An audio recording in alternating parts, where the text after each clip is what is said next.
BRS పార్టీకి రాజ్యసభ సభ్యులు ఉన్నారు.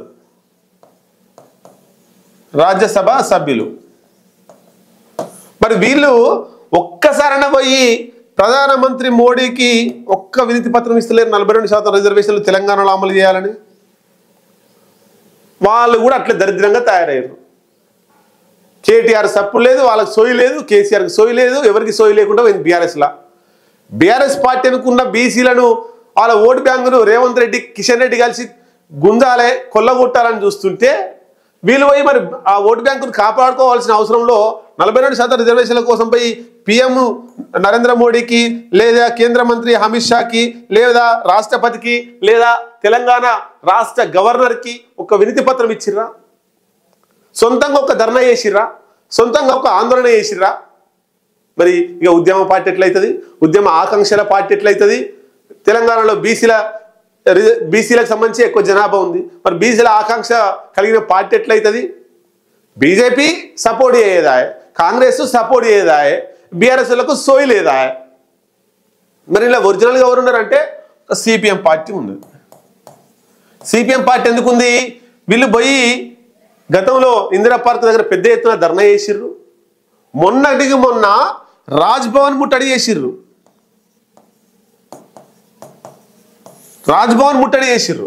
రాజ్భవన్లో గవర్నర్ ఉంటాడు కదా, ఏ పార్టీ ఏలే గవర్నర్కు వినతి పత్రం ఇవ్వాలి, రాజ్భవన్ ముట్టడి చేయాలని ముట్టడి చేసిర్రు. గవర్నర్ కలవనీయకుండా సిపిఎం నాయకులను తీసుకుని అరెస్ట్ చేసి బయటికి పంపించిర్రు. సొంత పూచికత్తి మీద వదిలేసిర్రు. ఈ పార్టీ సిపిఎం పార్టీలకు సోయి కాంగ్రెస్ పార్టీలకు లేదా, బీజేపీకి లేదా, బీఆర్ఎస్కు అంతకన్నా లేదా?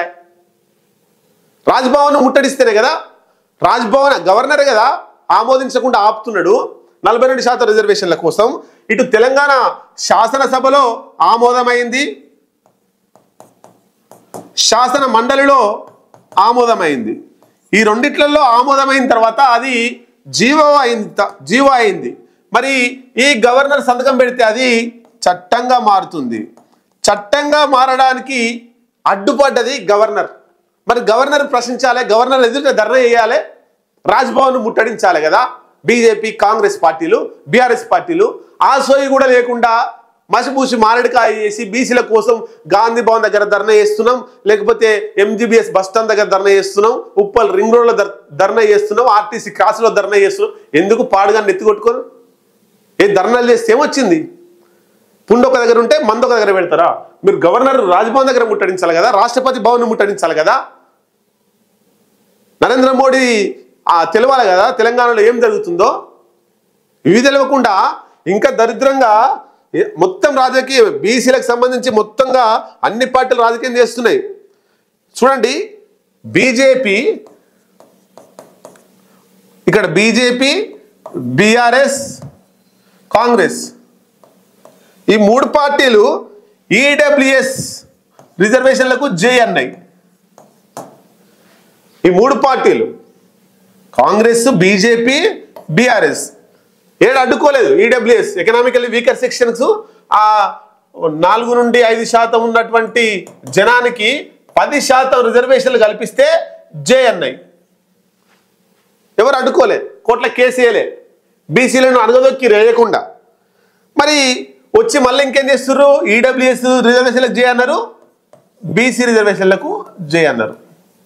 అంటే ఇక్కడ చూడండి, ఈడబ్ల్యూఎస్ రిజర్వేషన్లకు జే అన్నారు అంటే ఆటోమేటిక్గా బీసీ రిజర్వేషన్లకు గండి పడుతున్నట్టే కదా. మళ్ళీ వచ్చి ఏం తెలియని అమాయకుల్లాగా ఎడ్డి సన్నాసుల్లాగా వచ్చి మళ్ళా బీసీ రిజర్వేషన్లకు మళ్ళీ జే అంటున్నారు. ఈ రెండింటికి పడదు కదా. ఈడబ్ల్యూఎస్ రిజర్వేషన్లకు బీసీ రిజర్వేషన్లకు పడదు కదా. ఈడబ్ల్యూఎస్ రిజర్వేషన్లకు జై కొట్టిన వాళ్ళు బీసీ రిజర్వేషన్లకు జై అంటున్నారు అంటే ఎప్పటికి పబ్బం అప్పుడు గడుపుకుంటున్నారు. బీసీ రిజర్వేషన్లకు జై కొడితే ఈడబ్ల్యూఎస్ రిజర్వేషన్లు ఎందుకు వ్యతిరేకించలే ఈ మూడు పార్టీలు? అప్పుడు రాజకీయం అంటే బీసీల దగ్గరికి వచ్చి బీసీల పాట, ఈడబ్ల్యూఎస్ వచ్చి ఎకనామికల్ వీకర్ సెక్షన్ వీళ్ళ దగ్గరికి వచ్చి వీళ్ళ పాట. నరేంద్ర మోడీ చూడండి, తెలివికల్లా బీజేపీ రాత్రికి రాత్రే వారం రోజులనే ఈ 10% రిజర్వేషన్లు అమలు చేసిండు కావాలని ఈడబ్ల్యూఎస్. ఎందుకంటే బీజేపీలో అందరూ కూడా అగ్రవర్ణాలే ఉన్నారు వల్ల బీజేపీ పార్టీలో. ఈ దళిత బడుగు బలహీన మైనారిటీ బలహీన వర్గాలు వీళ్ళు ఎవరు లేరు అలా ఎక్కువ. ఎక్కువ అంతా అగ్రవర్ణాలే. మీరు బీజేపీ పార్టీలో నాయకత్వం తీసుకున్నా, కార్యకర్తలు తీసుకున్నా అగ్రవర్ణాల వాళ్ళే ఉంటారు. కాబట్టి వాళ్ళకు అనుకూలంగా ఉండాలని 10% రిజర్వేషన్లు వారం 10 రోజులు తీసిచ్చిండు. కానీ బీసీలకు 42% రానియకుండా గవర్నర్ తోటి అడ్డుపడుతున్నాడు. మళ్ళీ వచ్చి ధర్నాలలో పాల్గొంటున్నారు. ఇంత దరిద్రమైనటువంటి చూడండి పార్టీలకు సంబంధించి 2 నాలుకల ధోరణి. ఈ కాంగ్రెస్ కావచ్చు, బీజేపీ కావచ్చు, బీఆర్ఎస్ కావచ్చు 2 నాలుకల ధోరణి అవలంబిస్తుంది.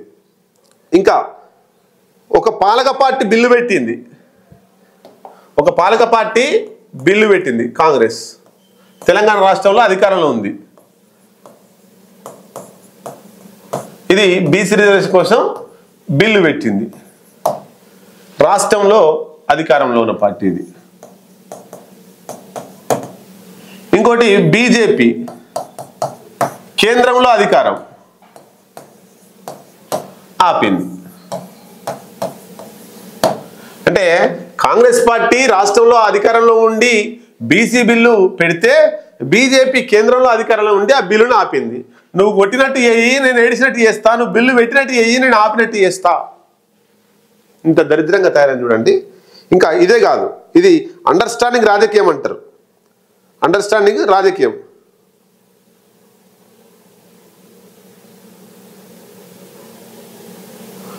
ఇట్లా రిజర్వేషన్లకు సంబంధించి మొత్తం కుట్రలు జరుగుతున్నాయి. బీసీ ద్వారా జాగ్రత్తగా ఈ వీడియోను, ఇది చాలా కష్టపడి ఎవరు ఏంటి ఏ రాజకీయం ఎట్లా ఉందనేటువంటిది చాలా డెప్త్గా మీకు అందించడం. తెలంగాణలో ఉండేటువంటి ప్రతి బీసీ బిడ్డ చూడాల్సినటువంటి వీడియో.